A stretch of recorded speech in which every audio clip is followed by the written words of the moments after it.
welcome to people who were here yesterday and who were interested enough to return. Thank you and welcome to newcomers. For those who weren't here yesterday, I just briefly introduce myself. I'm Jack Citrin, who is the Associate Director of Institute of Governmental Studies here at Berkeley, and we are co-sponsoring this great event with the Center of Politics of the University of Virginia.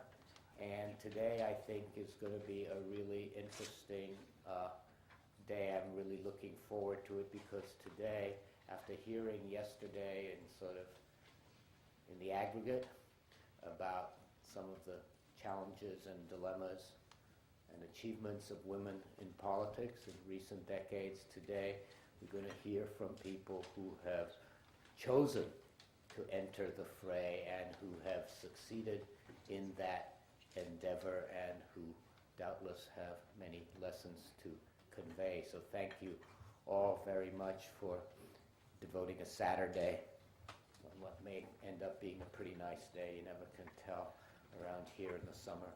And thank you again all for coming. I wanted to turn this over to Holly Hatcher, the Assistant Director of the Center of Politics, University of Virginia, to give her own introduction. Before I do that, though, I neglected yesterday. I'd like to take this opportunity to thank two people who have been so instrumental in making yesterday a success and the whole conference a success. First is Janine Jackson, who has organized the travel and the food and everything. And second, Juanito Russ of the Center of Politics at IGS, who was Mr. High Tech yesterday.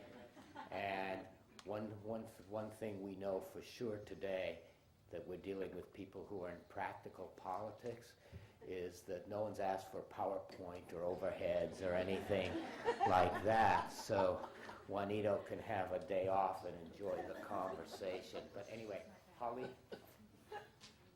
on one last thing, after Holly's introduction, we'll just take a few minutes for people to resettle themselves at the head table, and then we'll start. Good morning. My name is Holly Hatcher, and I am the Assistant Director of Programs at the UVA Center for Politics. And on behalf of Larry Sabato and the UVA Center for Politics, I want to welcome all of you to the second day of Women in Politics Seeking Office and Making Policy. Unfortunately, Larry Sabato was called to a Board of Visitors meeting at the University of Virginia just 3 days ago, but don't tell him I'm actually thrilled he's not here because I get to address you. It was my job to put on the National Symposium of Women in Politics, which is a year-long series of events, and as someone who is both professionally and personally invested in women in politics, this has been a thrill. Every year, the Center holds a national symposium to explore a political theme through a series of events. And this year's series on women in politics has drawn together the nation's leading political thinkers and civic practitioners to address how to cultivate the next generation of women civic and political leaders. We've put on some great events, but I am most proud of this collaboration with the Institute of Governmental Studies, because it bridges the gap between theory and practice, between research and elected office. And I'd like you all to help me give a round of applause to the Institute of Governmental Studies, because we write the check and they do all the work. And they have done a great job. Our motto at the Center for Politics, Larry Sabato coined the term, "Politics is a good thing." And we believe that that is true, and we work very hard to engage young students into politics and getting involved in government. But I also believe that this year we've extended that motto to say that women in politics is a good thing. Our representative democracy works best when our democracy truly reflects the diverse society in which we live. And recently I was at a luncheon where I was blessed to hear Donna Brazil speak, and I asked the question, we see women rising in leadership positions in business and the nonprofit world, but we're still stagnant in terms of taking the seat at the table of politics. And I said, with all your wisdom, why is that and what should we do about it? And she went on for a couple of minutes and gave some thoughts, but then finally at the end she said, as far as young women are concerned, or women of any age, don't wait, just go get yourself a folding chair and take your seat at the table. I think that this is particularly poignant today as we spend today listening to elected officials who have taken their seat at the table and the practitioners that work hard to get them elected. It's also poignant because today we end the conference this afternoon, and I hope that the conclusion of our conference is a beginning and not an ending, because your presence today is a testament to the importance of women in politics and the role that each of us has to play to increase the number of women in politics. We must encourage our family and friends to run. We must continue the research. We must continue to develop leadership in young women. We must continue collaboration and bringing our resources together to highlight this important issue. We must continue to raise this issue and help women take their seat. So thank you for being here, and I hope you enjoy today's conference. We're going to take a 5-minute break, so grab a cup of coffee and we'll let our panelists take a seat, and then we'll start. Thank you. Have everybody's attention. I'm Ethan Rarick with the Institute of Governmental Studies. I just wanted to very quickly introduce the moderator of the first panel, and then she will introduce the panelists. Jennifer Lawless teaches political science at Brown University. She received her PhD from Stanford, is affiliated with the Taubman Center for Public Policy at Brown, and is a particularly apt moderator for this panel, which is on seeking office, in that she is herself seeking office. As those of you who were here yesterday know, she's a candidate for Congress in Rhode Island. Professor and maybe soon to be Congresswoman Lawless. Thank you very much. I'm very excited to moderate this panel, in large part because I think too often we don't bridge the gap between academic work and actual practical politics. And it's nice to see a room full of people who care about bridging that gap. And it's also going to be, for me, very exciting to hear about the experiences of women who are helping other women get elected and who have run for office themselves. So everybody on this panel's background is much more interesting than mine, so I'm going to go one by one. If each of you could just introduce yourselves and then speak for maybe 5 or 10 minutes about what your experiences have been like, and then we can just have a general discussion about electing more women. So we will start with Joanne Davis. Good morning. Thank you for having me here. It's a pleasure to be here. My name is Joanne Davis, and my husband and I own a political consulting firm and public affairs firm down in Long Beach, California. And it's kind of been a long road and all over the nation to get back to where I was born and grew up in Long Beach. But my experience has really been helping candidates. I decided at a very early age, when I was in the 6th grade, that I wanted to go work on Capitol Hill. And I have no idea what inspired me to do that, what teacher inspired me to do that. But my whole education was based on going to Washington, D.C. And so I did. And I did an internship during college, and then I graduated and was hired by our local congressman, who was Dan Lundgren at the time, and went back to Washington, worked there, came back out to California, worked for him in the district office. Ultimately, he retired from the Congress and did some other things, ran for Attorney General, was successful, and then he asked me to manage his re-elect campaign in 1994, which I did. And I had a great experience doing that. Briefly, what I found all during those years, the years of the 80s and the 90s, was that if you were a woman in politics, you ended up being in fundraising. All your candidates and everybody would say, oh, you know, you're really good. Why don't you go do the fundraising? You know, or can you do the parties? Can you do the fundraising? And even when I did Dan's re-elect in 1994, which was a great experience, when he got ready to run for governor, then in 98, you know, he came and he said, you know, the fundraising is going to be really important, and I really need you to go over and do the fundraising. And we're going to have some men take over the campaign, which was difficult for me at the time. It ended up to be a great thing for me. I learned a lot.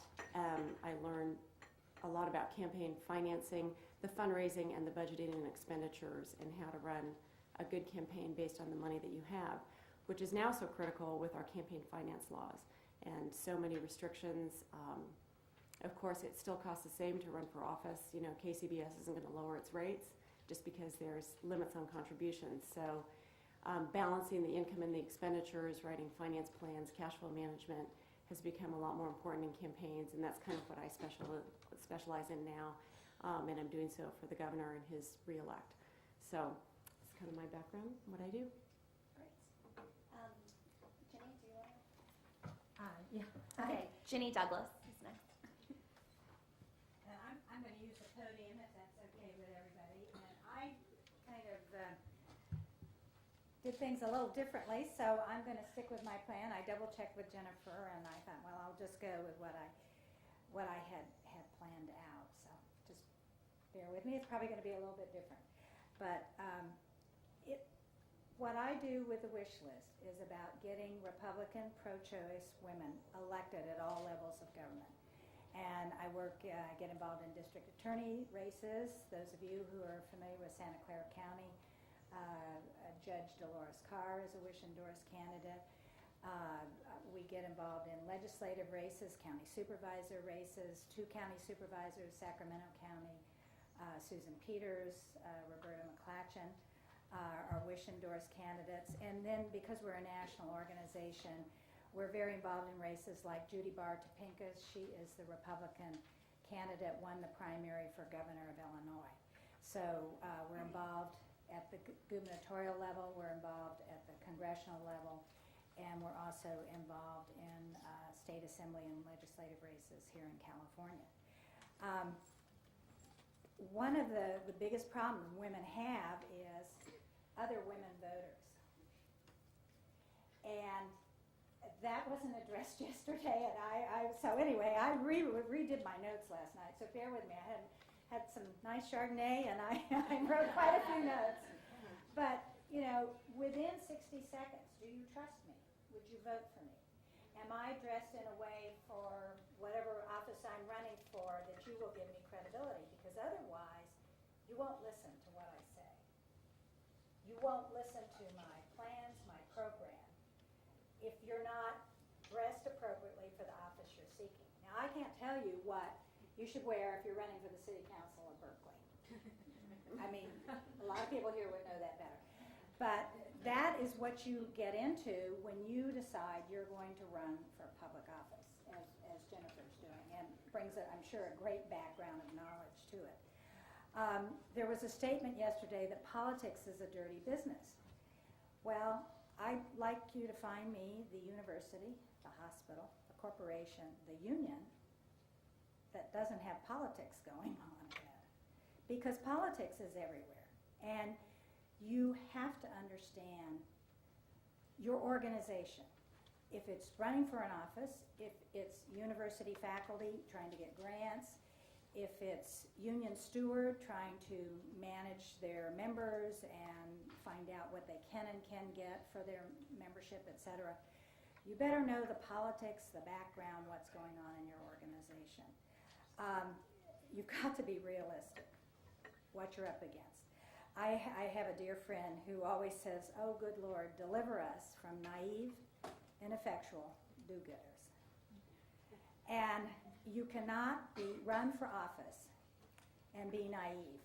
And believe me, as someone who is always trying to help candidates, people talk to me they're interested in, you can hear a level of naivete, and you just think, okay, you have got to get training, you have got to get background, you have got to get understanding before you get out there as a candidate. You'll be just slaughtered.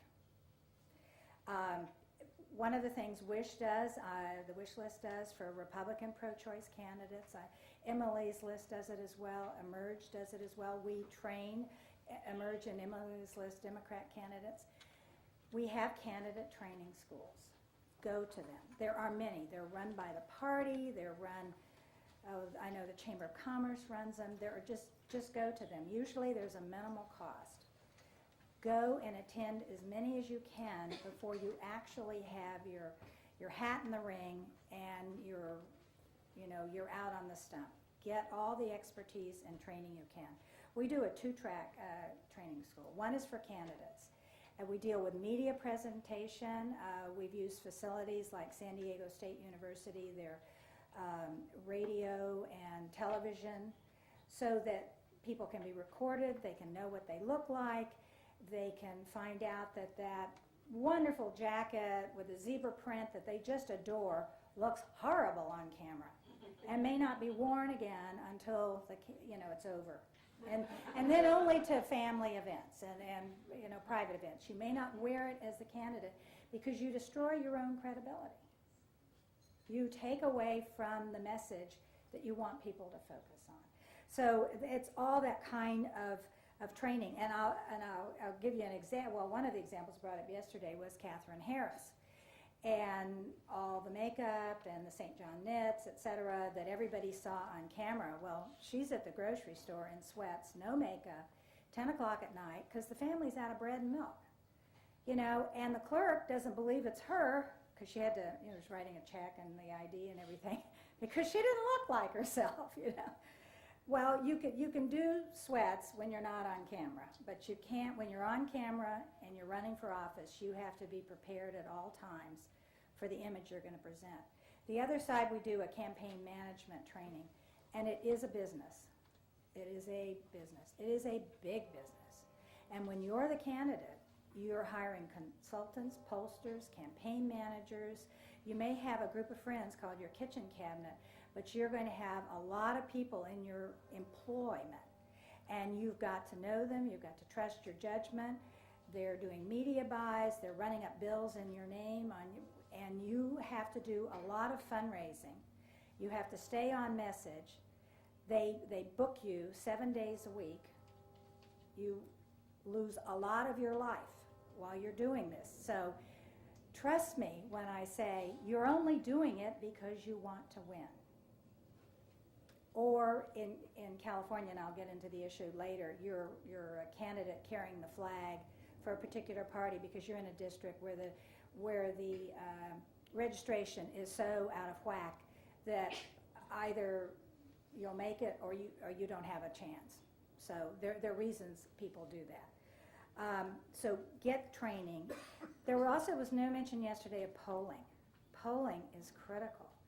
There's in-house polling done by the candidates, tells them how to focus their message, whether they're being effective, are they reaching the right groups, you know, are they moving the numbers, the voter identification, are they getting known, are they in the right places? Do you need to be in a shopping mall? Do you need to be at the local chamber of commerce? Do you need to be visiting retirement homes? Do you need to be greeting strikers in front of hotels in San Francisco? Your in-house pollsters will tell you that. And then you have, of course, the field polls, which do the polling, and that's more for the general public, and that shows up periodically on the front page of the news. But your polling is critical for shaping your message and presenting yourself to the voters so that you can get their vote. And everything yesterday was based statistical studies, I mean, as appropriate for people doing research in these fields. But I felt like it was measuring the barn. And the barn's so wide, the barn's so long, the barn's so this. But I'm interested in the racehorse. And they're out on the track and they're going. And what are the conditions of the track? How are they doing? How are they measuring up? Do they have the stamina, the staying power? There is a difference between Republican women office holders and Democrat women office holders. And this is anecdotal, but one of the current legislators in Sacramento, just out of curiosity, because the women do work together in Sacramento, she went around and just in talking to people, she kind of pieced together what is the Republican office holder in the state legislature, what is the background. She found the Republican office holder was more likely to be married. The Democratic office holder was more likely to be single or divorced. This is not, cut in stone, but that was the base, the population of the women in Sacramento currently, so 2005. Republican women were more likely to have delayed their political career running for office because of their children. And when they finally did run, they ran for the school board. The Democrat women elected officials, if they had children, were more likely to have help from a mother, a mother-in-law, some support caregiver to help with their children. They started their careers earlier when their children were younger. Now, I've noticed that some of this is shifting and changing. One of our current Republican Assemblywomen has a new infant. So, this is not cast in stone. The Democrat women tended to be more activists early on. either through a cause group, an environmental group. Their passion for what they were doing surfaced much earlier, and they were a union steward. Their background tended to be more in that direction. So they came, when they decided to run for office, they already had an organization behind them. They had what I call a phone tree. They had a fundraising network, and whether it's $10 checks or $20 checks, they do add up, and they're important. So this Democrat women tended to start sooner and had longer political careers. Republican women tended to start later and therefore wound up with a shorter political career. As again, that's just a survey by one of the legislative people in talking to the current women legislators in Sacramento. Gerrymandering, which also wasn't mentioned yesterday, is a critical issue. I believe in 2002, based on the 2000 census, Governor Davis got together with the two Democrat leaders of both House and the two Republican leaders, and they drew up the districts, and they cut a deal, and it hurt women and it hurt minorities. I believe in some of the talks, people said, well, I interviewed so-and-so, and they were saying, oh yes, of course, we always support ethnic diversity and gender diversity. Well, excuse me, it doesn't matter what they say. What are they doing? And that is available. You can find that out. It's there. And so I'm going to tell you, the guys screwed the women and the minorities in 2002. And that gerrymandering is a huge issue here, because do you run a candidate in a district where a Republican in a district where the Democrat voter registration is 60%? Then you have your decline to state and your Republicans. Well, to give up time to become a candidate, I mean, you have to have a reason for doing it. You either think you can win, you can draw the decline to state, you can pull some of the Democrat votes, and vice versa. There are some Republican districts that for a Democrat to run, they're really running to have somebody on the ballot. They know they're not going to win. They get votes on the Central Committee, whatever. So gerrymandering is a huge issue in California, and the results are low turnout because people aren't as energized in the primary. They don't feel, well, why should I go and vote? It doesn't make any difference. I'll vote in the general. Well, very often, the decision is already made in the primary as to who will be elected.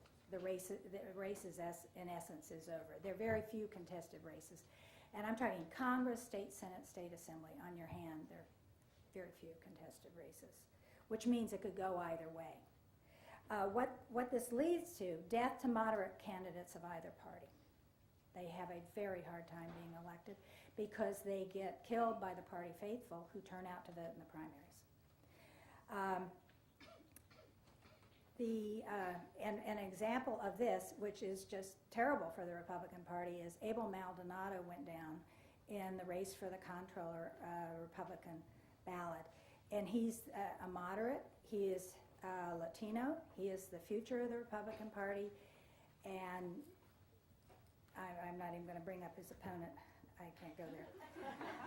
And I believe the camera's on, too. That's something else. You learn as a candidate. Every mic is live. And you save words and certain things for your kitchen or your bathroom and your spouse, significant other, whatever, because you just don't go there. You don't get quoted. And candidates get tired as they go through the marathon. They're scheduled 7 days a week, very little downtime. They're moved around here and there, and it's easy to get tired and make a mistake verbally. And an example of that was just in the race in San Diego to replace Duke Cunningham, who's now in jail, bless his little heart. Bill Bray, the Republican candidate, was neck and neck with a Democrat woman, Busby, and she was in a group, and somebody raised their hand and said, gee, I really want to help, but I don't have any papers. I can't vote. She said, oh, you don't need papers to vote. You can help me.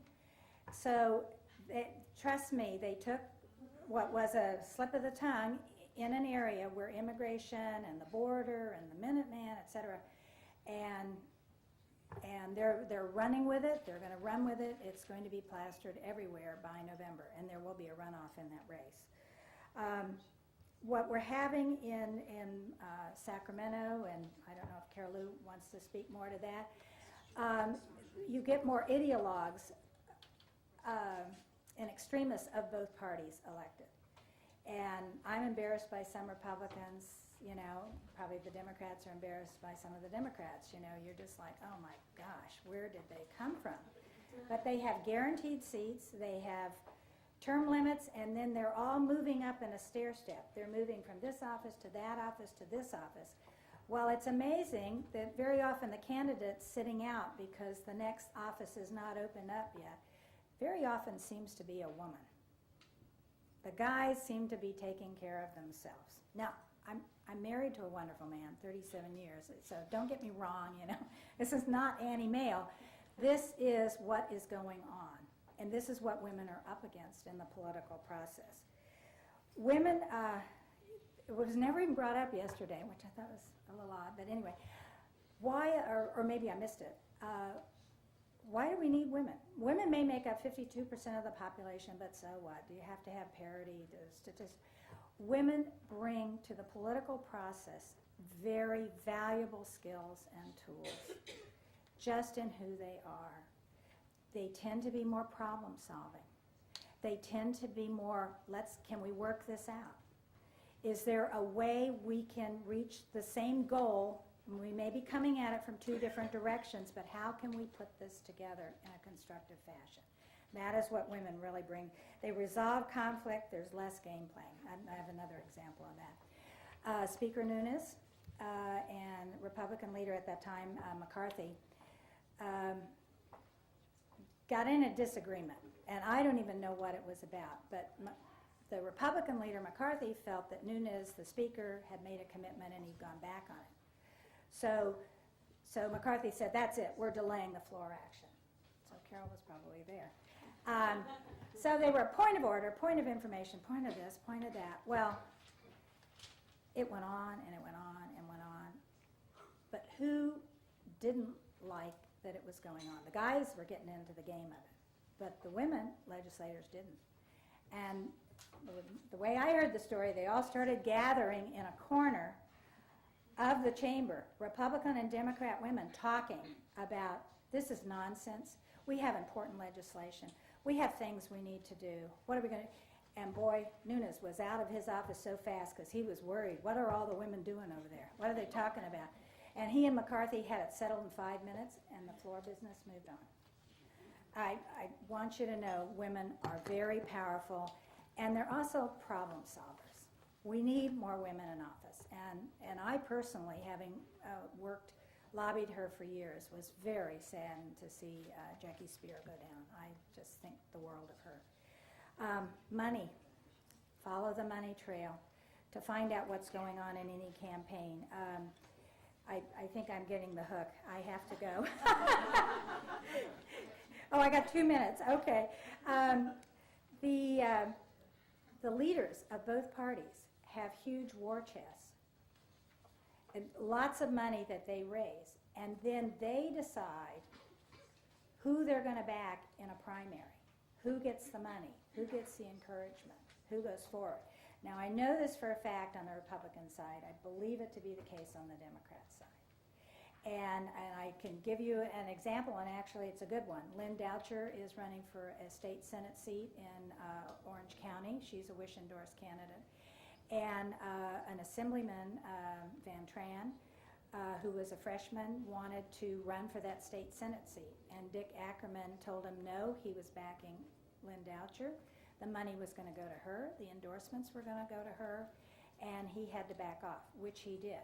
So in this instance, it was in support of a woman. But it was also the fact there is no Republican women currently in the state Senate, which is ridiculous. And there used to be 5 or 6 or 7. Delane and I were talking about in the past. There were so many more Republican women in the past. So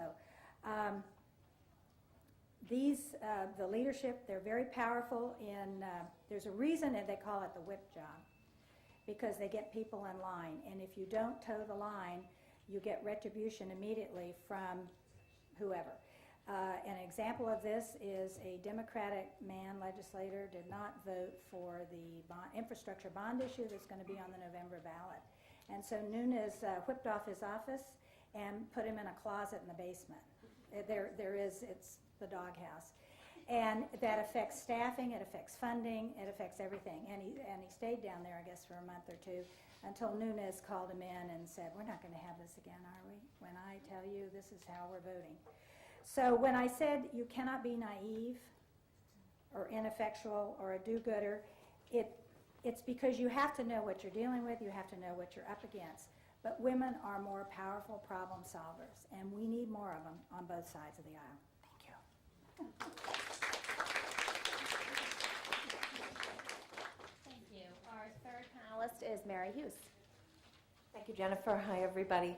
My name is Mary Hughes, and I am the president of a Democratic consulting firm in San Francisco called Staten Hughes. We run progressive candidates for office, mostly in California, but also in the western United States. It's a pleasure to be here with you today. I am indebted to both the University of Virginia and the University of California. Larry Sabadow's book, The Rise of Political Consultants, saved me from a dreary career as an attorney. And it was a gift, I think in 1982 or 1983, so I hope Holly, I was hoping to thank him personally, but I love my work and I'm in his debt. I miss Charlottesville in the springtime also. I am grateful to the folks at IGS also because they have done a very good job, and Christine is partly responsible for this, but I'm sure Ethan has his part and the other good folks there in keeping the challenges to women in leadership in the forefront of discussion here. And I'm grateful that you do that, so thank you for that. I want to talk to you today about three things that are very important to me. One, I am embarrassed to be an American woman involved in political life. We are so backward. We are so backward. Our numbers of women in the federal legislature sits at 14, 15% overall and doesn't move much. We are losing women from the state legislatures for some of the reasons that were mentioned, but for some others I'll talk to you about. But it is so important that we discuss these things and so important that we are honest about them. Too often we over-celebrate underachievement. We have so much work to do. So I say that not to be sober on a hopefully brightening day, but to say the only way we get better is to be dead honest about what is. So I want to talk with you about three things quickly today. The first is the challenge to women who seek executive positions in this country. The second is the mythology of term limits as a helpful route to empowerment. And the third is the lack of purpose in American politics currently and what effect that has on talented women who seek to make a real contribution to our society. Those are big topics. I'm going to go quickly. I hope we can talk more about them. About a decade ago, a wonderful woman in Boston, who some of you know, named Barbara Lee, began to think seriously about ways that she could affect a woman becoming president. She did some research and recognized that most of our presidents in the latter half of the last century came to the office through governorships. And she began to focus on the challenges that women face becoming governor, understanding that the more women governors we have, the more likely it is we'll have a woman president. I was privileged to lead the team of analysts on that project. It is an ongoing project. And I want to just share it with you. The first, some of those of you who are academics, I think, are familiar with our work. But there are three versions of the books. Every 2 years, we track the campaigns of women who run for governor, and we identify whatever the stumbling blocks are. We do the research to figure out, okay, how do you get over it, under it, around it? What do you do? The first book was probably the most interesting because it gave us the survey course, if you will, and since then our research has been more in seminar mode. So I want to share with you the 7 stumbling blocks for women running for executive office. And I think they'll be familiar to you because they're not confined to the political world. I'm sure many of you have faced these before. One of the reasons it's hard to become a nominee and ultimately a governor in this country is because we haven't had very many. And when you don't have them, it's hard for people to imagine or picture or envision. And when you can't imagine or picture or envision, it really isn't real. So from the get-go, girl governors are not normal. And so that's, in and of itself, you face that challenge, that stumbling block. You also become a pioneer. You have to do things other people haven't done before. And even if they have done them before, there are so few that they are idiosyncratic. Secondly, voters want you to pay more dues than men. You have to be better prepared. You have to have more important titles. You have to demonstrate the kind of efficient decision-making in a crisis and with regard to money in particular. And you have to do that in a way that is more repetitive and more visible than your male counterparts in the same kind of race. Voters want you to be all things. They want you to be outsiders because they don't want you to be part of what they perceive to be an entrenched and perhaps somewhat unmoving or polarized or not ethical set of institutions. At the same time, they want to know that if you were the governor, you would have all of the inside knowledge, know-how, ability to bang heads, cut deals, move the agenda, that somebody who had been a creature of the institution would know instinctively. Virtually impossible, but that's what voters tell us they want in this executive woman. They also want you to have the inside know-how and relationships, but not be part of the relationships that they find offensive. Too much insider dealing, too much backroom discussion, too much figuring it out away from the public. They want you to be able to do all those things, and yet they confer a virtue advantage on women. They say, you want a clean house, elect women. You all remember, it's probably a decade or so ago, that I believe it was the governor of Arizona was indicted and removed from office. The voters of Arizona responded to this by electing women to all offices in the state of Arizona. Ipso facto, the virtue advantage. You want a clean house, elect women to clean house. Another challenge was voters love that women lead by consensus. Apropos of your comment earlier, they think that this is a great thing, to be inclusive, to hear everyone, to be good listeners. By the same token, they say, you know what's the problem with these women who want to be executives? They're not very decisive. It's a wonderful set of conundrums, and they're real, and voters have them all mixed up as they evaluate the women who want to lead states. And if you talk to a Jan Napolitano or a Jennifer Granholm, you hear these kinds of stories, and yet these women, and we worked with some of them on the challenges that this bifurcated, mixed up sense of women's leadership created in voters, and they found ways to demonstrate decisiveness and inclusiveness, to show the best of all of these asks, if you will. Voters had a very interesting challenge. They want women to be strong. They want women leaders in executive office to be tough. They don't want them to be brittle, unkind, cold, or detached. Now, in the popular culture, we have more shorthand for describing those kinds of behaviors in women. And I would venture to say to you that it is the popular culture's description of them and those kinds of women that in part create a stereotype that's tough to overcome. It is of particular interest in preparing for debates.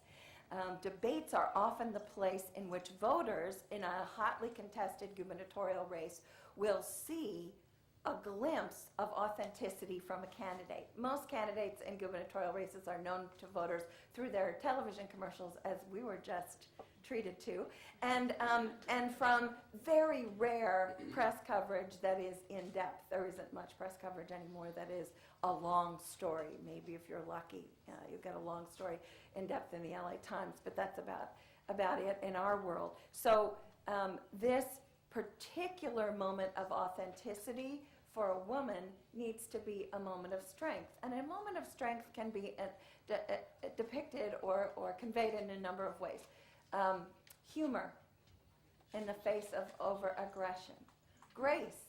Some of you may remember when Mrs. Clinton was running for the Senate. She was approached in a debate by her opponent, who left his podium, walked to her podium and said, "You need to sign this," and it was some sort of a, here's how we're going to run our campaigns and whatever. And she was remarkably self-possessed, because in a very hot medium television, that's a particularly aggressive thing to do, and it plays particularly aggressively, and she was quite graceful and quite self-possessed. And it was a moment of quiet strength in which people who might have doubted whether she was her own person, up to the task, saw a lot of strength from her, and a lot of other reasons why she won that race so handily. But that was a moment of authenticity when people thought they saw, how would she be if she were the one? And that's what executive leadership is about. How will you be if you are the one? It's very interesting research. I hope you'll take a chance to read more about it. The last thing voters are particularly hard on women about, women who seek executive office, is family. And we heard a bit about that earlier. And here's what I would tell you. There are a minority of families in this country that look like June and Ward and Wally and Beaver. And there aren't very many, and I think, frankly, the number's at about 28%. Most of the rest of us, we live in wonderful, extended, mixed up, multi-generational, families that we cobble together and make life wonderful for us. And what voters want to know from women who run for office is that they understand their lives. Their families don't need to look like the families of the voters, but they need to be able to say, this woman understands my challenge in getting the kids to work, getting the kids to school, me getting to work, getting all the stuff done, still being a sane human being. And how do I do that without health care? Or how do I do that in a world that constantly tells me I don't spend enough time on whatever, exercise. I mean, we have a million cues that tell us silly things about taking care of ourselves and others.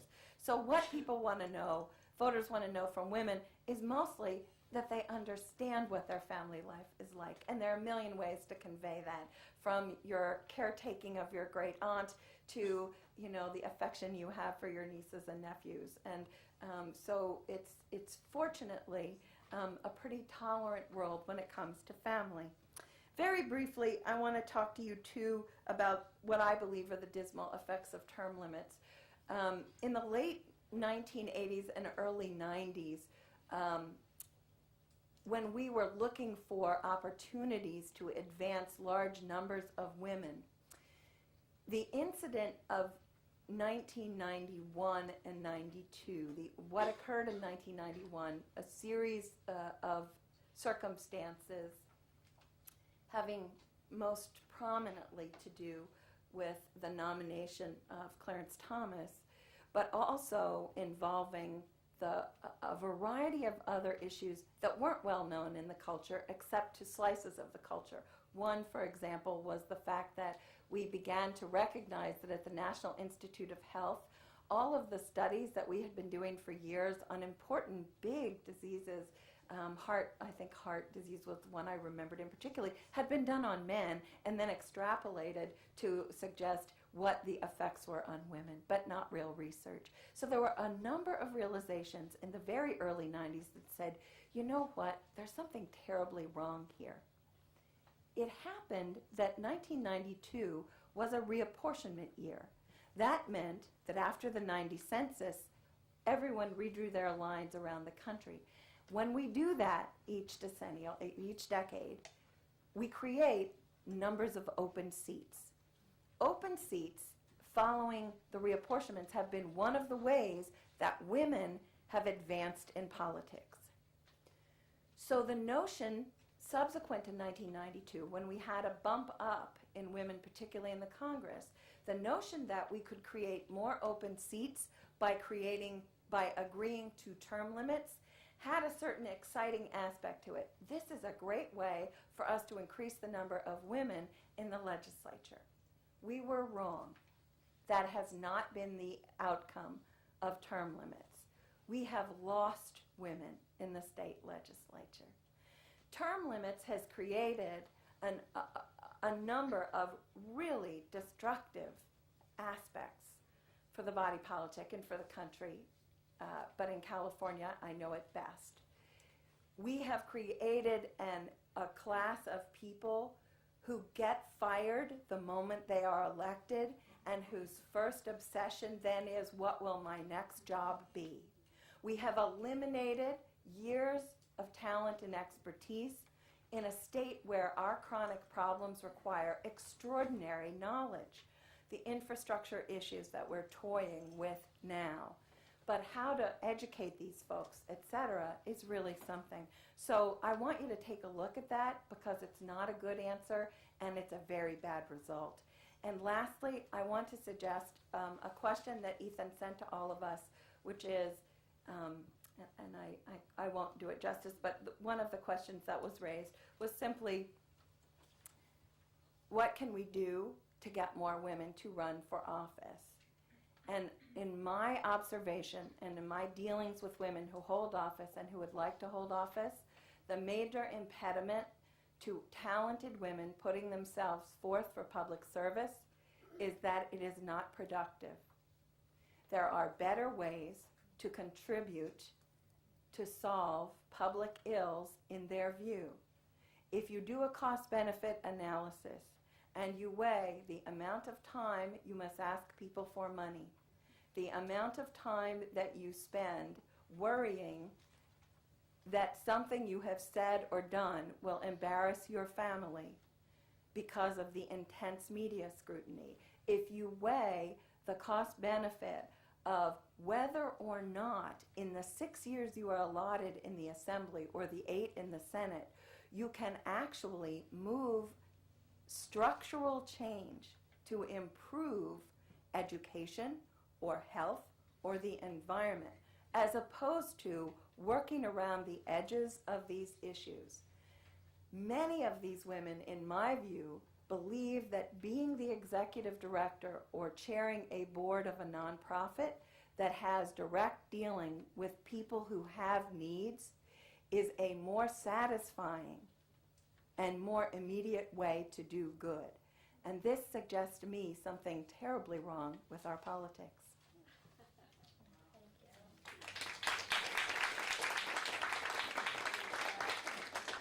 And Carol, our final panelist. Thank you very much. I'm Carol Liu, and I am a termed-out legislator in the 44th District, and that's my largest city is Pasadena. And I began my journey in politics 14 years ago, elected to a local city council of 20,000 people in a nonpartisan race, and had been deeply involved in my community and on education issues. I'm a former school teacher, administrator, union organizer for teachers, etc. And with a group of folks coming to ask me to run, nonpartisan race. And when in 2000, when the seat, I did that, and I won. I was mayor twice of my community. When this assembly seat opened up in 2000, it was an opportunity for me because the administration at the time, we had $8 billion in surplus funds. Being an educator, I was passionate about public education. I wanted to make sure to get a seat at the table so those monies would be spent in a way that I thought would be more productive for the next generation. And so I ran for this open seat. I ran for an open seat against 4 other candidates, another woman, and 2 other men, one of whom had run twice before for the congressional seat, so he knocked himself down to run for an assembly seat. And he was my largest, my most fierce competitor. And he had every endorsement, from the firefighters to the nurses to the environmentalists to everybody in town and statewide. And my being a local elected, we just did our homework for all the cities that I had dealt with, all the school boards that I had known locally, and we just beat the pants off him by 9%. And he was the favorite. He was the party favorite. So I didn't get any endorsements from anybody, and we just worked the group. And we talk about campaigning. I wanted to do this because I really wanted to make a difference. I wanted to sit at the table. Money is always an issue.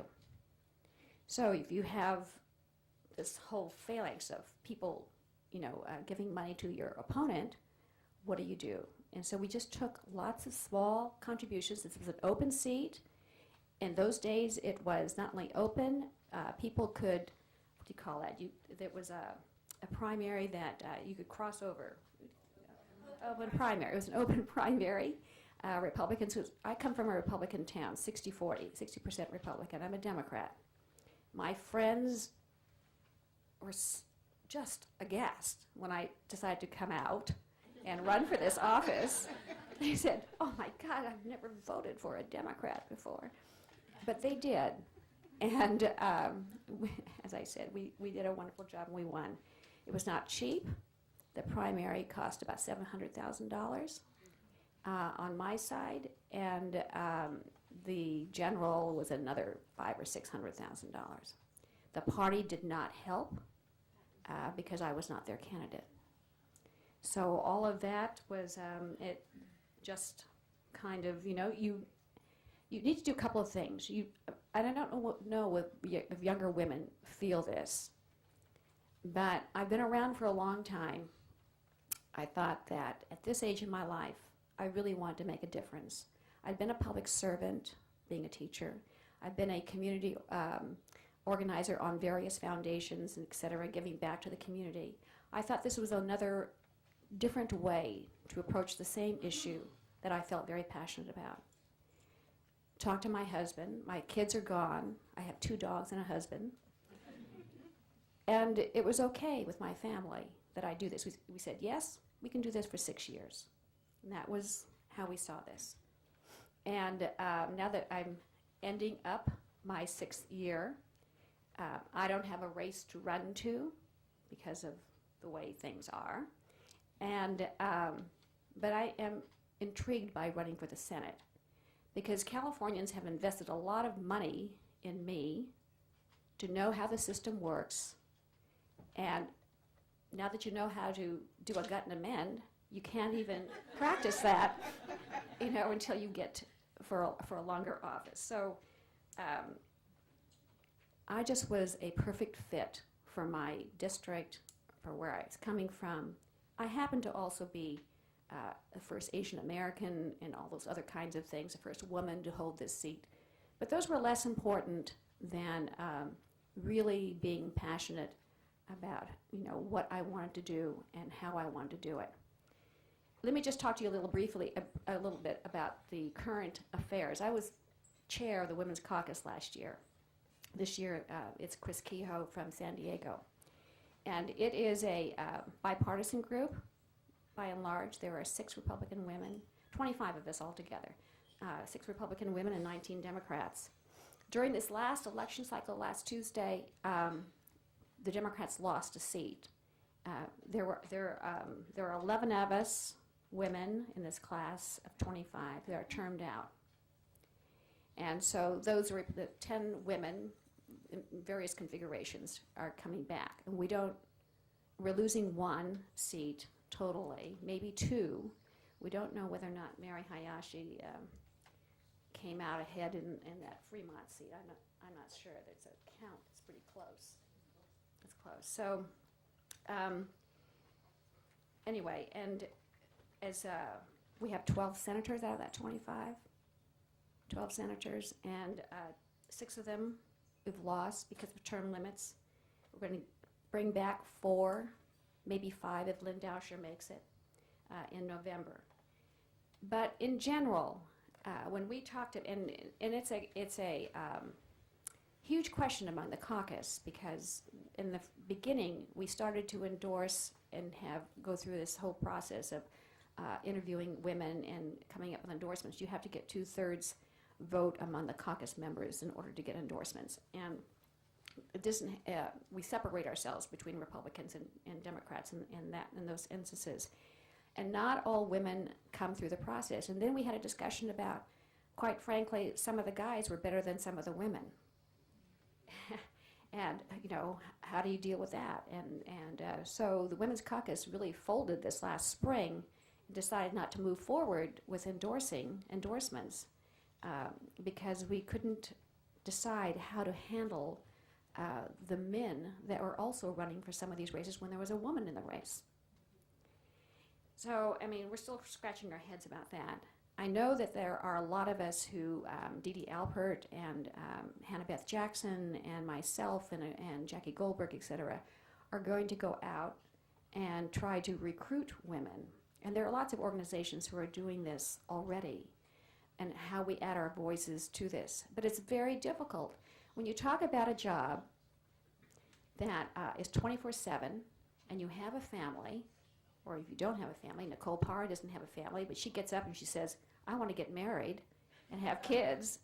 Just has to be fitted in between her schedule, and she's gone through half a dozen boyfriends during the 4 years that she's been in Sacramento. It's really tough. It's really tough, and it just takes a back seat to your personal life. I know in my case, my husband, he says, well, you're in your 6th term. You don't have to go out to this XYZ, Sundays we can have dinner together. Well, that's just not true, because your constituents expect you to be there. And you don't have a, quote, a traditional life. You just have to cut out some time for it.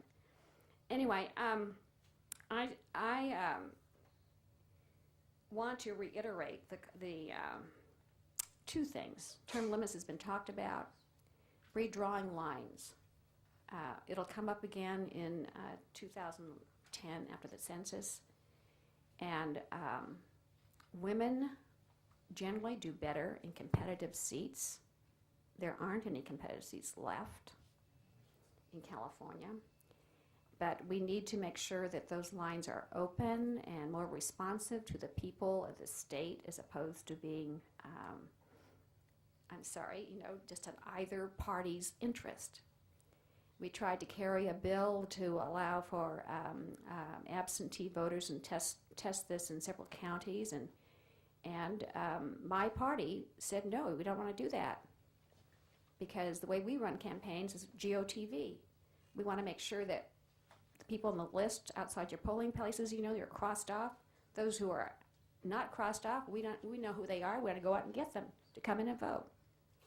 I said, you ought to modernize your thinking, because what has happened as a Democrat, on the Democratic side, you really need to be responsive to the needs of the people, as opposed to trying to protect your party interest.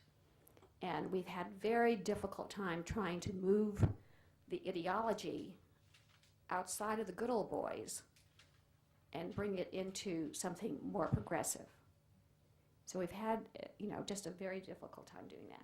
There's another thing. Women need to be part of drawing those lines. It's really tough. They need to be part of the budget, the big 5 in Sacramento. It's just the guys sitting in this room. I don't have anything against guys, but it is just the guys. And even though there is nominal in party leadership, there is nominal women in those positions, they really are excluded from the insider conversations about what is going on. And I know this instance, we did a couple of things during my term. When Hannah Beth Jackson was chair of the Women's Caucus, there was a dispute among in one budget year about how much monies were being spent on a budget. I can't remember the particular issue. Dee Dee Alpert on the Senate side, and Liz Hill, who was the LAO, and myself, and Hannah Beth, and Lynn Dowsher. We just worked collaboratively trying to resolve an issue. John Burton was so upset with us that he called Dee Dee back to the Senate and wouldn't let her out again, so that we couldn't caucus on the side about trying to resolve a particular issue. This thing on the floor, and when the boys were behaving in a very immature manner about not moving on with a particular political procedure, the women just got up and together and stood in a group and said, "What is going on?" The guys all got nervous about all the women together, and straightened it up, straightened themselves up and moved on with their lives. We don't want to sit on the floor till 3 o'clock in the morning, and that's how this place is run. And it's quite an experience, And but I've been privileged, and just to let you know, seeking office is not for chickens. You really have to know who you are, what you stand for. You really need to have your family behind you. Otherwise, it's just so difficult fighting your kids or your husband or your significant other or whatever all the time. And for women, they are overachievers in terms of their background. Yeah, it's true. You do have to prove who you are over and over and over again. And I don't know this thing about dress, but I do know that when I go to the grocery store, I think twice about putting on shorts. So, but I'd be happy to. I know everybody has lots of questions to ask for all of it, so I'd be happy to respond. Thank you.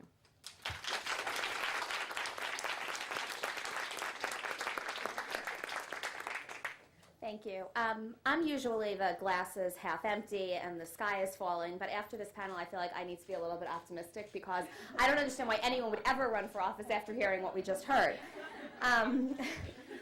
And so I just want to reiterate some of the main things that we talked about yesterday, which is that when women do run, they are as likely to win. When women do choose to fundraise, they are as likely to raise as much money. And when women do choose to sort of throw their hats into the ring, they are able to make as many policy changes and work as well in Congress or in the state legislature or on the city council as any man. And that's why it's so important to elect more women to office, even if some of the details that are involved in a campaign and then actually holding office do make you want to slit your wrists. The first general question that I have for the panel is about fundraising.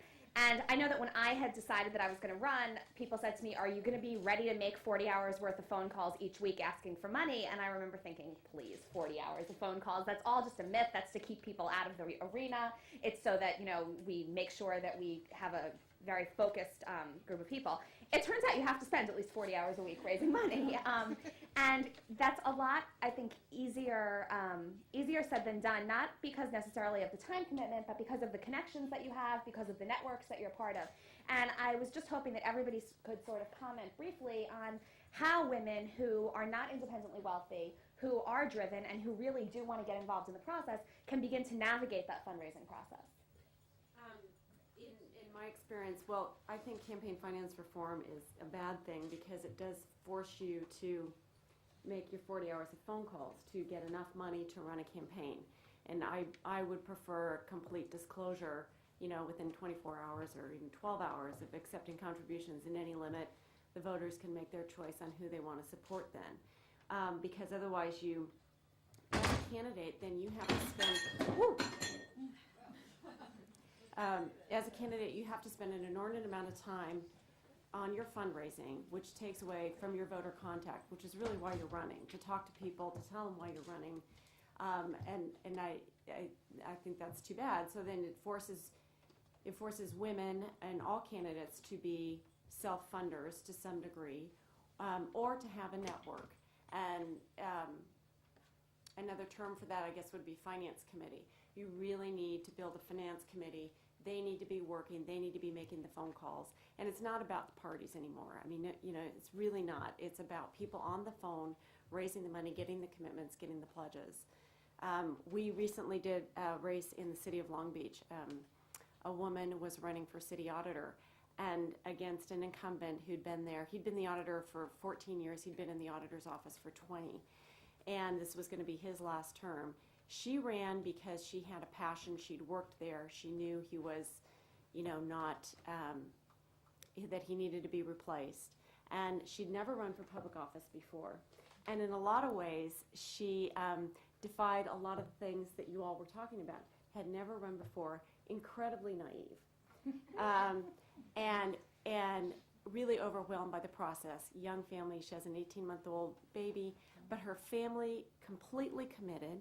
She was doing this because she was passionate about it, but the fundraising scared her to death. She was a high achiever in everything. I mean, she got her network together and they were walking the precincts. They were making the phone calls. She was attending every homeowners association meeting. She was debating him at every opportunity. But the fundraising, she just had a real hard time with. And ultimately, she became a self-funder and a loaner to her campaign. Now, the great story in this is that she won. And she took out the incumbent because he, and I know this is a fundraising question, but he did something that I think you really, as a man running against a woman, have to be very careful of. And that was the attacks he made on her and her family in his mail pieces. And so he crossed a line there that you can't cross, I think, when you're running against a woman, especially a woman with, a young woman with a young family and, no background. And basically, attacking her husband, attacking other things in there. And he crossed the line, and ultimately, I think that was one of the reasons that she won. But the fundraising is really, you've got to have a finance committee because you can't spend your time on the phone raising that money, in my opinion. Well, I would just say that most of your experience prior to becoming a candidate, you're asking for money for somebody else, for an organization, for another candidate, for the university endowment, whatever. So when you become the candidate, you have to know who you are, why you're doing this, why you're passionate, and you have to be able to say to somebody, I really need your help. And whether 40, I know congressional races, as you go up the line, they're expensive. We had an assembly candidate, Shirley Horton, 2 years ago, she didn't self-fund. She raised $2.2 million to be re-elected to the state assembly. I mean, it's just outrageous what had to be raised to be spent. A huge amount of the candidate's time is spent on fundraising. You have to be clear on who you are and what you're doing. And the other thing is, most of your people who are going to max out to your campaign, they want to talk to you. They may initially have you appoint up somebody else, but they want to talk to you. The example of Hillary Clinton, they is she up to it? Can she handle it? I want to see the candidate, I face to face. So with the expense and the rising expense of campaigns, you've got to do the fundraising, you've got to have help. Now, that's what MLA's List does for Democrat Women, WISH does. We get donors who don't live in the district to send checks to the candidates in support of them. And that, as a network, we bundle the checks and get them the money, so we help them. But that still is not enough to run a campaign. In my experience, there are two facets to fundraising. One is the candidate's personal relationship to money, and the other is the capacity to multiply. With regard to money, my observation is that it is generational with women. Women who are in midlife and older have often had a late in life understanding about money, and it tends to be personal. So asking people for money is putting yourself at risk. You could be rejected. Younger women, and I am here thinking of my friend and client Cindy Chavez, who is running for mayor of San Jose. She's 40 years old. She raised $708,000, which was the limit, in $500 lots in 6 months. against a field of 9 men, 4 of whom were real candidates and none of whom raised that much money. And she comes from a place where it's not at all about her.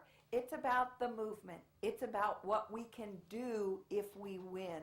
It's about what the power will mean to child immunization and worker retention and a whole bunch of things that she believes in. So she doesn't ask for herself. She is never at risk because she's asking you to be part of a movement and in that sense, not to give me $500, but to invest in what we both believe in. Different transaction entirely for that younger generation. So the second part of the equation is not, if that's the personal, the second one is the multiplication, which is you can only raise enough money under these current schemes of, and they are schemes. They are Rube Goldberg, Winchester Mystery House, things that can trip you up, and the scheme is supposed to protect everybody and make it equal and all the rest. And the truth of the matter is, you know, gives the most money and controls the elections, the independent expenditures, not the money that's raised by either candidate. And that's a dreadful, dreadful thing, and a whole other area of reform we have to deal with. But having said that, you need to know a lot of people, and they need to know a lot of people, and drawing a good finance plan that allows you to multiply your relationships and supporters and doing that at the beginning makes all the difference. Let me just, is this on? Yeah. Let me just add that as I go forward in 2008 and anticipate having to raise maybe $1 million, and having been in elected office, it's at an advantage. But what Mary says and what everybody talks about is true. I mean, you need to have, and unfortunately, you just need to have enough money in the bank so that you can pay for consultants and pollsters and all of your campaign literature and the walkers. Sometimes you pay for walkers, etc. It's just a whole phalanx of folks in the business.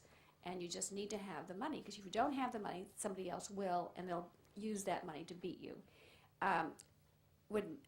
Women, in general, do not raise money as well as men, and this is just general for the state election or state offices, etc. At my level, anyways, at the legislative level. I mean, I know Jackie Spear outraised John Garamendi. Almost 3 to 1. She raised over $3 million, and he had about $1.5 million.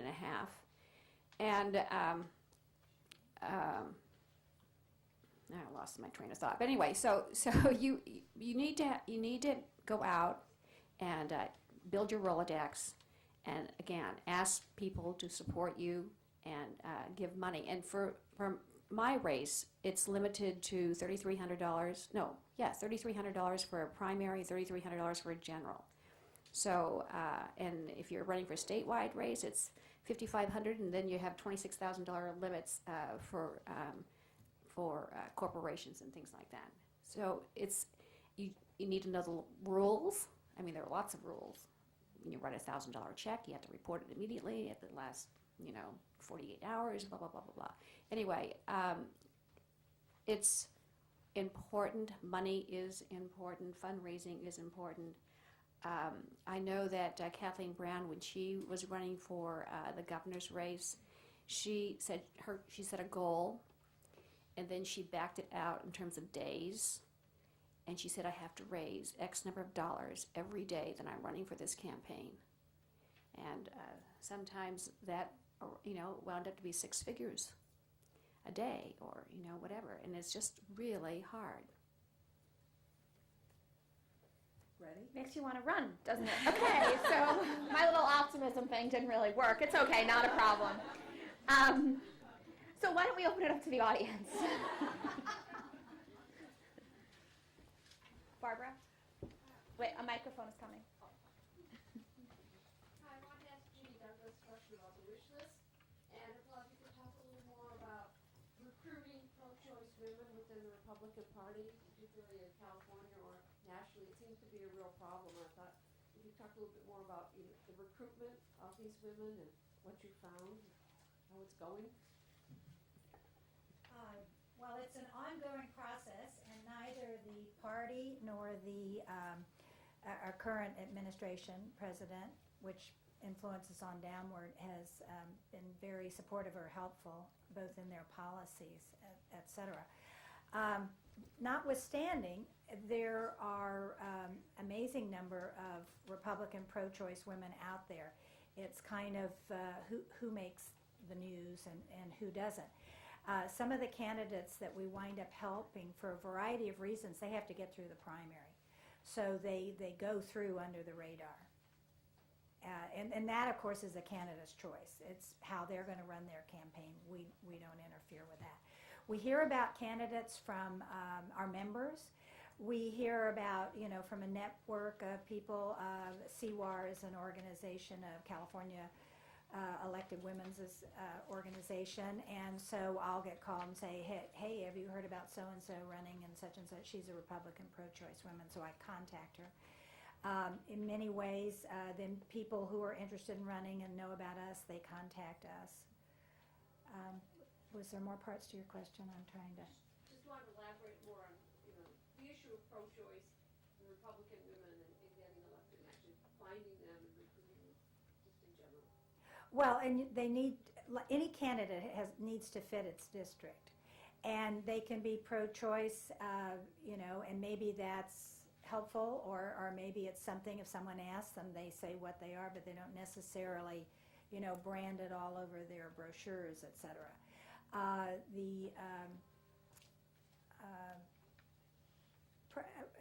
It's interesting because a lot of the polling, there are polls that have been done that if you ask a Republican the question about, do you believe there should be government intrusion to a woman's privacy with her physician, I think it's 60-70% will say no.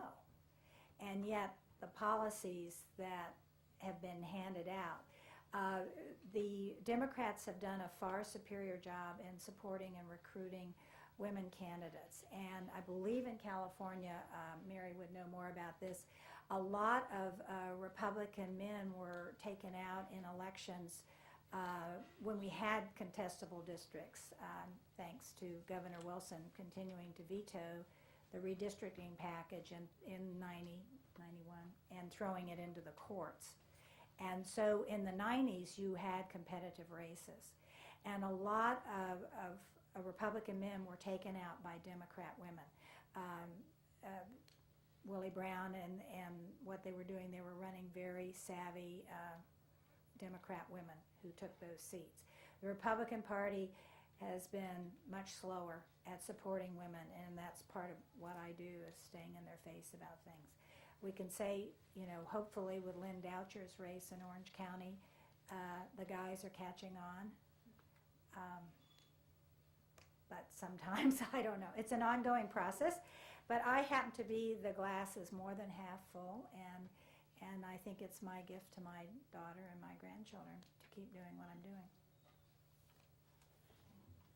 Other questions? Hi, this is primarily to Carol Lou, because we have similar backgrounds. I'm a teacher coach in San Francisco, and I'm passionate about educational policy. I would really like to make a difference. And I was wondering if you could recommend some sort of a roadmap for me. I mean, should I get trained at Emerge California? Should I run for, the Board of Ed? I mean, what would you, how would you, yeah. If you Go ahead and try Emerge, but also, try local office. I mean, it's easy. It's relatively easy. In San Francisco, it's probably more contentious. But, and local office is nonpartisan, and you're just dealing with issues and problem solving. It's great. I mean, I loved my time on city council. And you have to, and because I've been such an advocate for public education, the press hit me when I ran for local office and for city council, because they said, well, you're not qualified. I mean, what do you know about, you should be running for the school board. And what's to learn about garbage and roadways and, other kinds of issues that the cities face? So never be deterred, because it's one of those things. You have to be committed to doing this because you want to make a difference. You want to make changes in people's lives, and I don't, that's just how you have to be focused, and just stick with it, and gather around you people that can help you move forward. And I have had, my chief of staff today is a woman that saw me through my first race when I ran for city council. And she's still with me today. And I don't know what she's going to do this next time when I'm out, but she wants to come back to continue working with me when I run for the Senate. So you build a loyalty with folks, and it's like the two of us together can do this, or the one of us, and women are different that way. I mean, women tend to, want to be together in a group and want to be consensus oriented and want to problem solve. The heck with what else, all the other noise that's going on. And we find it very difficult in a political realm to do that. I know Delaine's here, and she's been terrific in public education and passionate about how she feels about this issue. And we just need to have more venues for all of us who want to make a difference to get out there and gather people together so that we can do it together. And but the political system, as Mary said, is Krishnagana. But that's what we have, and that's what we're working with. And things need to be changed. The public needs to change term limits, need to change the way we draw lines, needs to maybe do something about public financing in this state. I mean, they have it in Arizona. Just need to make some substantial changes. And I think the initiative process through all this last 20 years have probably been well-intended, but it's really screwed things up. So do we have another initiative to fix it? I don't know. That seems kind of crazy, but because we have such a, I'll say this thing. I mean, I belong to when I got here, because I come from a local government and it was nonpartisan, I joined what I call a bipartisan caucus, what is known as the bipartisan caucus, and there are about 17 members in there who also all come from local governments and moderate. I mean, I'm not an ideologue from my party. I never was active in party politics, never was on a central committee or any of that stuff, and I still don't go to conventions. I mean, it's just not my thing, But and it's not to play it down or not make it important, but I think people, the voters out there, get who you are. If you're just direct and honest about what you want to do, and as you're saying about Cindy Chavez in San Jose, that if you want to make changes and convince the voters that this is who you are and this is what you want to do, they'll come and join you doing this.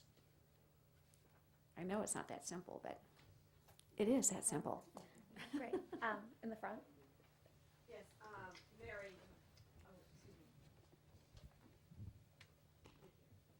Mary, you really piqued my interest when you pointed out that a lot of women are going to nonprofits because they could see that there would be more of a chance of a long-term making a difference than in politics. And I had spoke to you earlier and told you that I was really impressed that Joe Simidian had actually had a staff person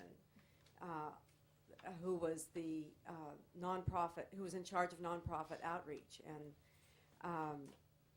so I'm interested to know what you might see could be possible in having more of those kinds of positions in offices and encouraging that in order to actually bridge politics and the nonprofit work that's going on, and whether that you think that would be effective and actually maybe even interest more women in politics. Well, there are many good facets to it. You're very sweet. Joe Simidian is my husband. He's a state senator. And when he was on the Board of Supervisors in Santa Clara County, he created a position in his office called the Nonprofit Liaison. And it was a position, it actually makes a great deal of sense if you think about it. Much of what government attempts to do is the same or at a different point in the pipeline for assistance or support or research or something that is being done in the private sector, often by nonprofits. So it makes sense. The times when I have seen government and nonprofits partner are the times of when we have few resources in government. Then we kind of sidle up to the other people who are doing good work and say, well, let's get together and we can work together and it'll be good and it'll work out.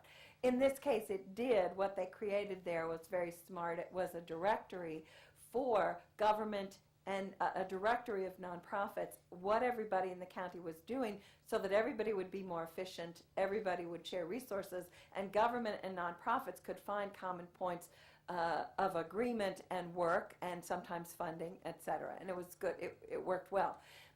My point is slightly a different one, and I appreciate your question so that I can be clearer about it. Most people who come to public service come with a good heart to make things better. We have made politics so transactional that we have squeezed the idealism and the purpose out of it, and we have replaced it with a cash and carry approach to everything. Without meaning, there is no good motivation. Without good motivation, we have a bunch of people who don't care they're going there to, you write a little legislation, you play a little golf, you have a little fun, you move on. Well, that's not really what we all got called to as a way of improving our country and the world. But if you say stuff like that, you're kind of a goofball. You're a little old-fashioned. You're really just not the kind of person who's going to thrive in this environment. And my view about that is, great, let's change the environment. So I think that, I appreciate your question.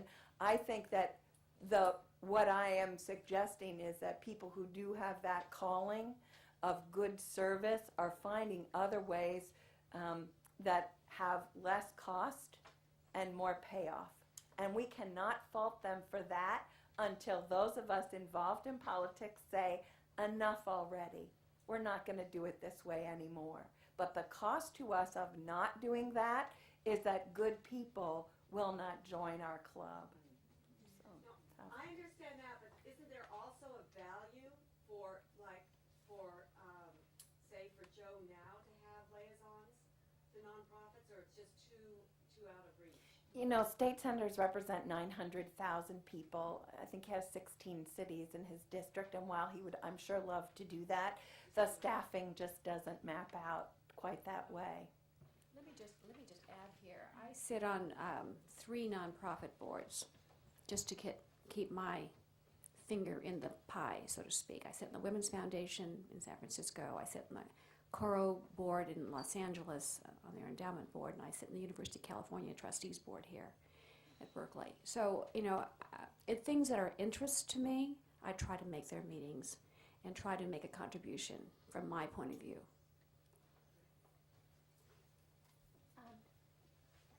No, front, sorry. I'm terrible at this. Yes. I wanted to ask a question about public financing of campaigns, but first, just a little ad for the person asking about what to do running for political office. There's another organization, National Women's Political Caucus, which is a multi-partisan pro-choice organization, and as an elected official locally, we've been very, very successful at getting our women elected, raising money for them, and teaching them how to run campaigns. San Francisco is very active as well, so we have some brochures. So public financing of campaigns, Lonnie Hancock has a bill now here in California, and the presentations that I've seen about it have said that in some other states, a lot more women have become successful candidates and have become elected. I think in Arizona and a few other states, after they started the voluntary public financing. Any comments about whether public financing might help elect more women?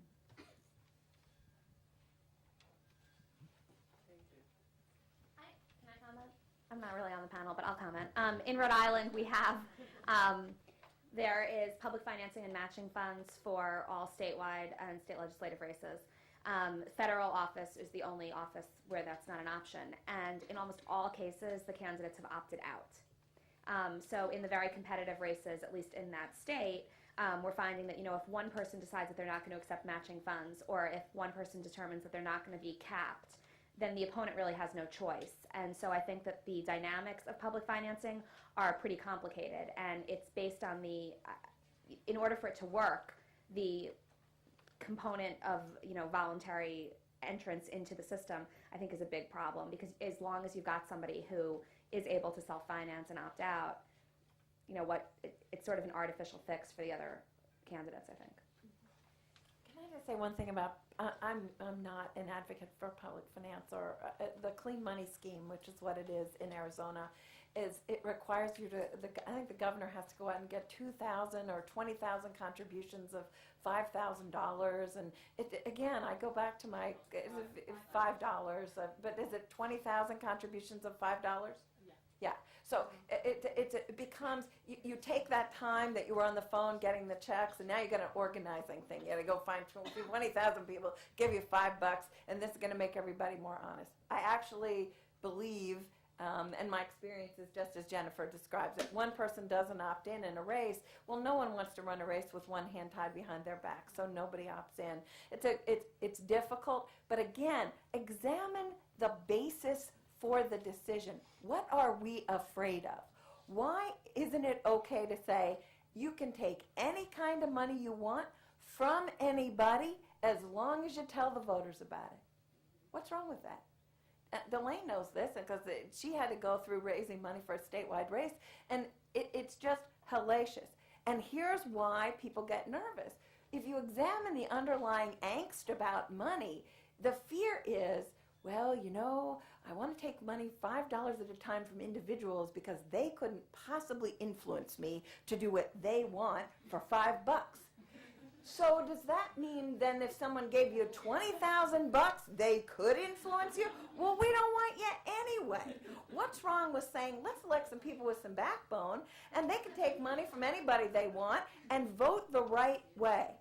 Are we also mealy-mouthed? We're afraid if we take $200, that's okay, but $2,000, well, that could have big influence on what I think.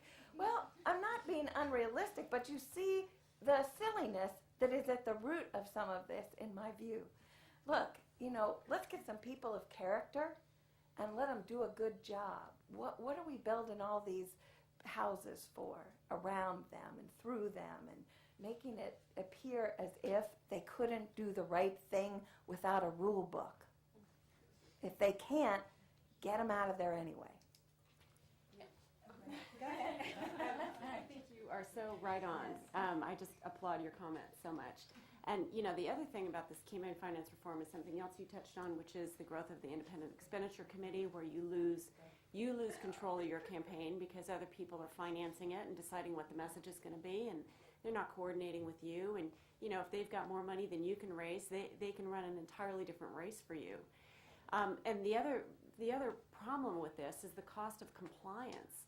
I mean, to verify those 20,000 people giving $5, you're going to spend, I don't know how many thousands of dollars on lawyers and filing forms and all the compliance requirements. It's ridiculous. What we have in the state of California now is just, it's horrible.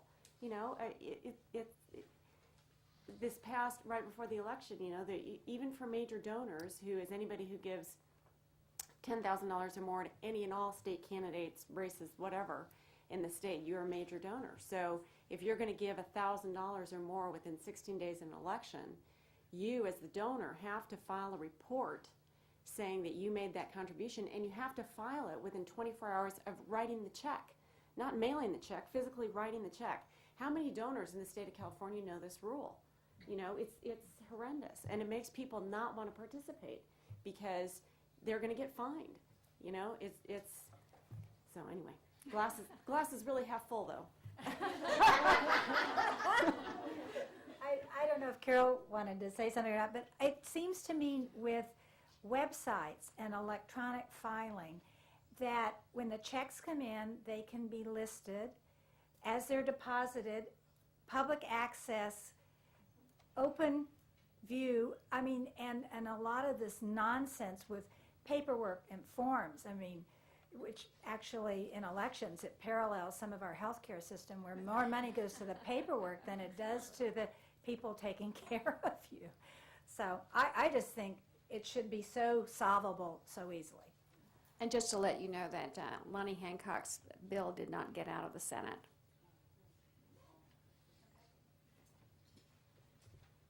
I just had a few comments. I want to thank Jenny Douglas for mentioning Emerge. Emerge is a 7-month training program for Democratic women who want to run for office. We're in California, Arizona, and New Mexico. And we have brochures out on the table, and then I have some folders about our national expansion plans, so please talk to me about that. But I wanted to get back to the clean money issue. And while I agree with your comments about the ethics aspect of it, I think that there's an accessibility issue. And in our program in Arizona, we have 7 women running for the state house and 1 for the state senate, and we started there just 2 years ago. So I think it makes it really accessible for women who are making their first race, and you only have to collect like $1,000 in these $5 contributions. And if you have a nice network of volunteers, it's actually quite manageable. And these women are running for $25,000 for the state house and senate, and 4 of them very well could win. So, the ethics thing aside, accessibility is a real issue. And in Arizona, we've seen a 30% rise in the number of minorities and women that are running. So I do think it makes a big difference.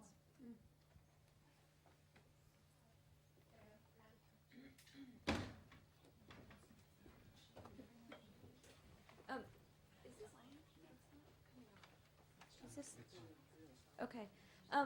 I wanted to ask a question about recruitment because the title of this panel is Seeking Office, so I don't know if we're going to be able to talk about this today. And there is a lot of downsides to running for office, and it is kind of a depressing panel. So and so I mean, because really, it really has to do with recruitment, and a lot of the discussion has focused on statewide elected office and money, but really, we need to build the pipeline. And I want to know what is going on in your eyes about recruitment of younger women. Not the women that are running for statewide office, Congress, when they're in their 50s and 60s, but women in their 20s and 30s. Is there mentoring going on? When you ran, did you feel supported by other women? Are there enough programs or nonprofit organizations or PACs that support women? What are young women not getting? What needs to change in order to build the pipeline and develop leadership in young women so that we actually change the face of women in politics in the next 10 to 20 years? Well, I'll take a stab at that. There are a number of things. I meet and talk with young women around the state who are preparing now to run in 5, 10, 15 years. And so I have ways to, get trained, get encouraged, refer them to other organizations. A lot of it is mentoring and network. I know a number of office holders, be they district attorneys, county supervisors, et cetera, who felt the obligation personally to prepare their successor and make sure it was another woman. Muriel Johnson, who was county supervisor in Sacramento for 12 years, 3 terms, prepared Susan Peters, who then had to look at it realistically. I don't think this panel wants to be seen as depressing, but it is very difficult for someone to naively walk into the political arena if they don't know what they're getting into. And it's almost unfair of any of us to not want to talk to somebody and say, get the training, get the mentoring. I think there is an obligation to bring your successor along. I think men have seen this. I think what I have experienced in my generation, women had to be encouraged to run. They had to be talked to because they kept thinking, oh, well, someone else would be better. I'm not finding that in the 20 and 30-year-olds. They know where they're going, and they're preparing now and sorting it out. So I've been very encouraged by that. I don't know others' experience. Let me just add to that. When I first started in 2000, I had a young lady come join my staff as a legislative aide, and she had previously worked for another assemblyman. And her goal is to run for office. And she was just out of Scripps and spent a year with the assemblyman, spent 3 years with me. She came to Berkeley and got her master's degree in public policy. She published a paper on women in politics, and her name is Catherine Hazelton. She'd love to run for office one of these days. But Catherine now is in the middle, and she was here yesterday. So, but she's now in the middle of just getting a job after her stint in graduate school. She is in a relationship and with someone who is getting his PhD, and who knows where she'll wind up. So, I mean, women have a whole series of events in their lives that they'd like to take care of, so to speak, to get in order. But she knows down the line she wants to run. She initially thought she'd like to run in her 20s, in her late 20s. She probably is in the late 20s. But after working with me for a while, she says, you know, maybe I ought to spend more time getting grounded in a subject matter. And that is so typically woman.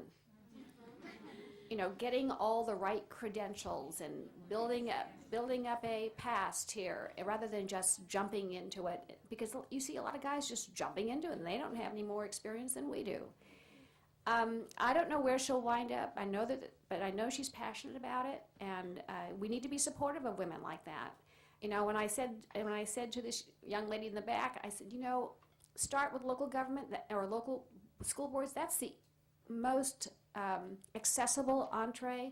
There are that should be our natural pipeline, because there are lots of women on local boards, and we should cultivate them and ask them, because it's a huge jump to run from that local board to state government or even national congressional seats.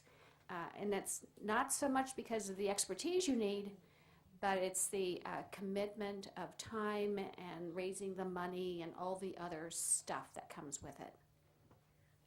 Okay, I'm going to almost end, and then allegedly Mary has a happy ending comment. So I don't know. I don't believe it, but one plug, there's a political action committee called the Women Under 40 PAC. They're based in Washington, and they are actively recruiting women who are under 40 to run for all levels of office, including the U.S. Congress.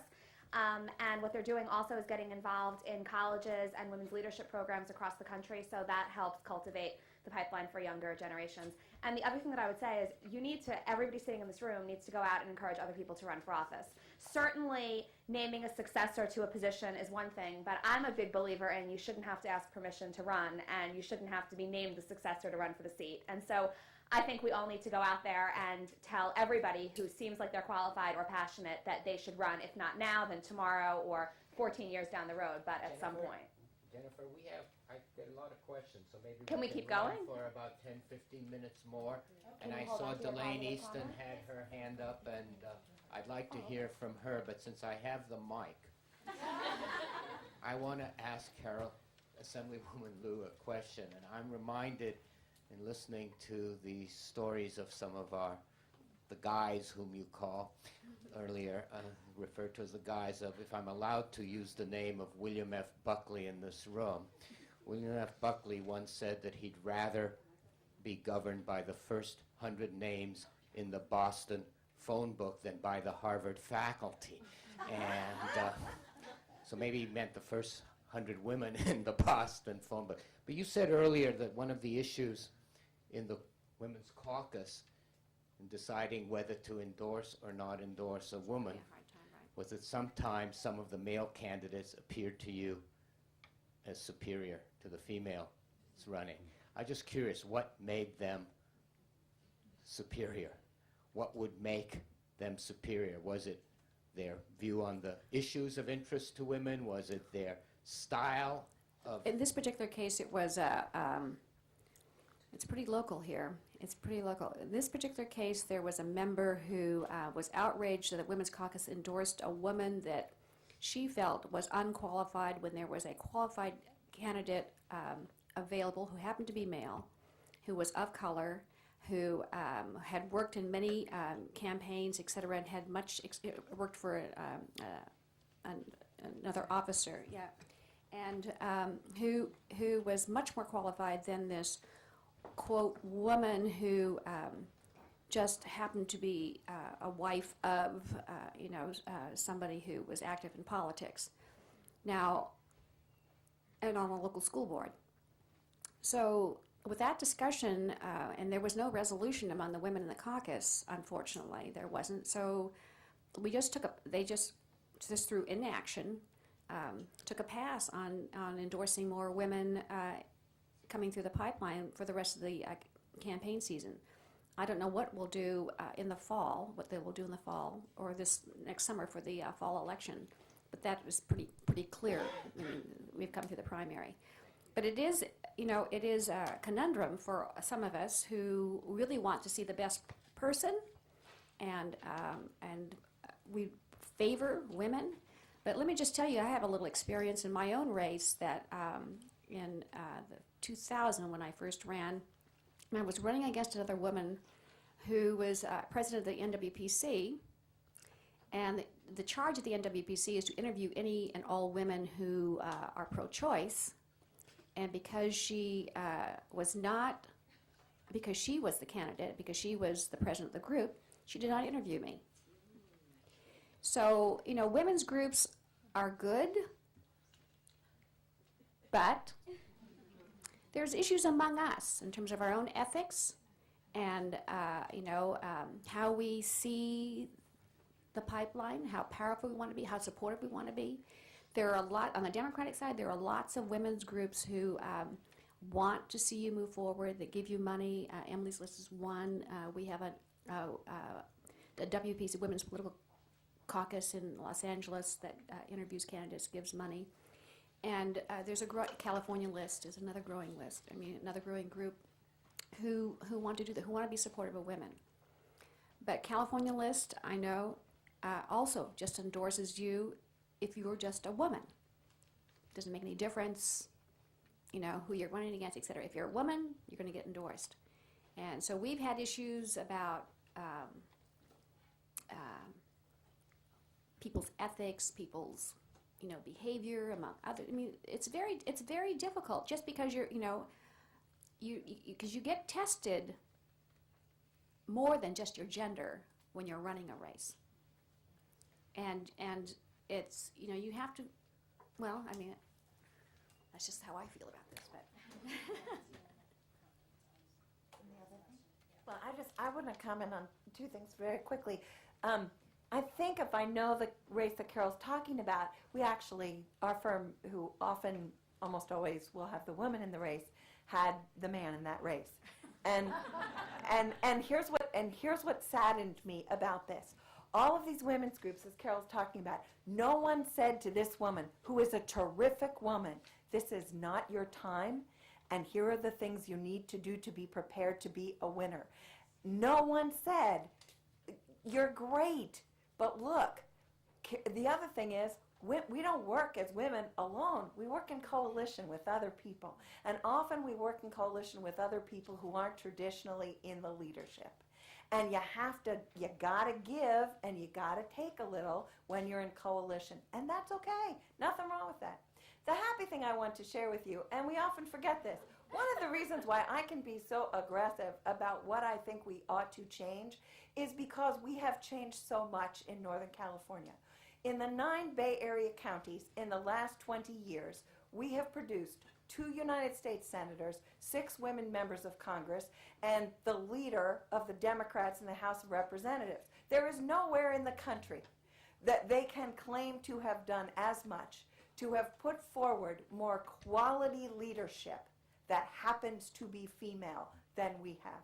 That is wonderful. It's remarkable. And it is exactly the thing that will breed another generation of great women leaders.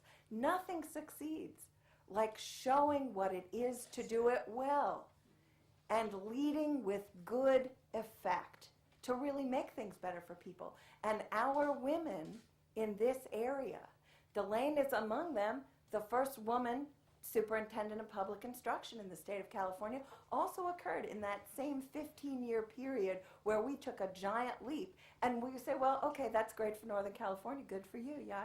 Well, The effect of that was to take the Democratic congressional delegation and change it from a vast majority male to a statewide majority female. So in California, I think we are the only delegation in the country to have a majority of female representatives in the state. So it spreads, it grows, it's wonderful, but you've got to keep pushing. Yeah, I can't see in the back, sorry. Hi, I wanted to make an announcement to those of you in the room who might be first-time candidates or considering running for office, that the Institute of Governmental Studies has published a book, a handbook, which I helped edit and which Joanne Davis contributed to, and so did Mary Hughes. Wonderful essays. But it's intended to be a handbook to help first-time candidates navigate the process of running for office. Everything from the legal requirements, which are massive, as you've already heard, to developing a fundraising plan, which was Joanne's piece, or developing a campaign plan, which was Mary's piece. But anyway, we're going to get those books and bring some back so that if any of you are interested, you can purchase it. It's $15, I think. And it's intended to be a handbook to help you navigate from the very beginning, why should I run for office, what are the types of questions do I need to ask, to the very end of grassroots mobilization. So we hope that will be helpful.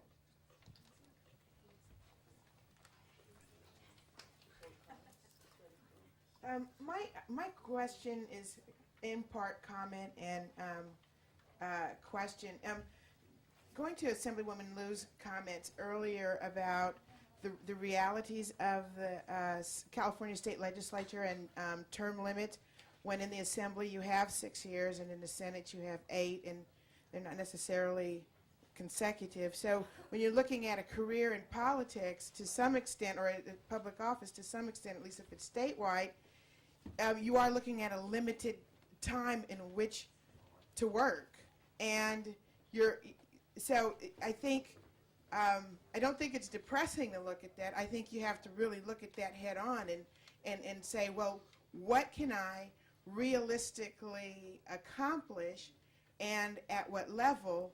And if I am going to enter this process, I mean, just what can I do? And then on the other side of that, once I'm in the process, what can I do, or what coalitions, or what we can do to impact having a woman as a part of the Big Five? Because that's really where, you know, the power is in terms of being able to get something done. Everything else is incremental. It may take 8 years. Like, for example, Senator Kuehl is committed to the single payer bill for the whole 8 years she's in the term in the Senate, and we're living in a time when we're not, and at least with term limits, you're not going to be a career senator for 20 years, 30 years. So if you're 20 years old and you want to run for the Senate, you got to have the next step in mind, because you only got 8 years. So if you run at 30, you're done at 38. So while we look at, women in the pipeline and so forth, I don't think necessarily, if you're looking at state legislatures, especially under the current term limits, that you're looking at entering it young and ending up being able to do something over the life of your career in state government. You have to have a local plan, the state plan, the national plan, and maybe back to the local. I mean, you've got to look at lots of years, and you may have to pick 1 or 2 issues, or just just a handful of issues to really specialize in. And so I just wanted to kind of, I know that there's a reality to the way the state legislature works, and it may sound depressing, but it's a real reality, and I think women have to look at how we impact that and what we can do in terms of public office.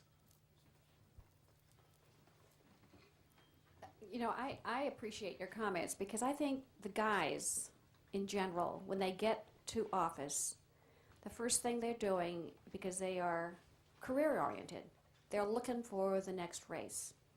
And I think it's forced a lot of the younger women in particular to also behave that way. The unfortunate part of that is that even though we are only given 6 years in the lower house, And I know, we're tinkering with, on the edges of all this legislation. The amount of legislation doesn't diminish. I mean, I don't know, every other year you're given 40 bills to write times 80 folks in the lower house. Can you imagine? A third of them get through, maybe less than that, and get signed into legislation. But in general, the guys are always planning ahead. Women, in general, do not think about that because they really want to concentrate on doing the best job they can in their present time and build a resume. We're always building that resume. I have a colleague of mine who jumped from, she just happened to have, the link is okay. She just is finishing up. She just ran in the primary. She'll be a senator next year. So, she will have the 14 years experience in the legislature, lower house and upper house. Someone like myself will have a 2-year gap. And there's another colleague of mine, Barbara Matthews, who chose, she says, "Are you crazy? I've spent 6 years here. This is the nut house, and I'm not going to come back." So, we have all this kind of the varied experiences and various comments about what goes on. But you cannot, with term limits, you cannot work on long-term policy issues affecting the state of California. It's just impossible. It takes you 4 months to find out the code to the bathroom. And it's very difficult. You just don't have enough time. You don't have enough time to build the relationships. Every other year in the assembly, there's 30 new people in there. And I don't know the last 30 folks that came in, because if they don't sit in a committee with you, you never see them except twice a week on the floor. So you don't have a relationship. You don't know who they are or what they're like. And you can only tell by the party or how they vote. And that's not, and believe me, in the old days, term limits are good in one sense because it has made an opportunity for lots of us to come through it. However, when it comes to dealing with issues that California needs to talk about, transportation, education, all these things that need a longer time to hash out with all the stakeholders, there just isn't enough time. Okay, well, thank you very much. That was a great ending. We are going to stop for lunch. My understanding is that the faculty club is open. There are great restaurants all around. You should be creative in your selections, and we will reconvene at 1:30. Thank you.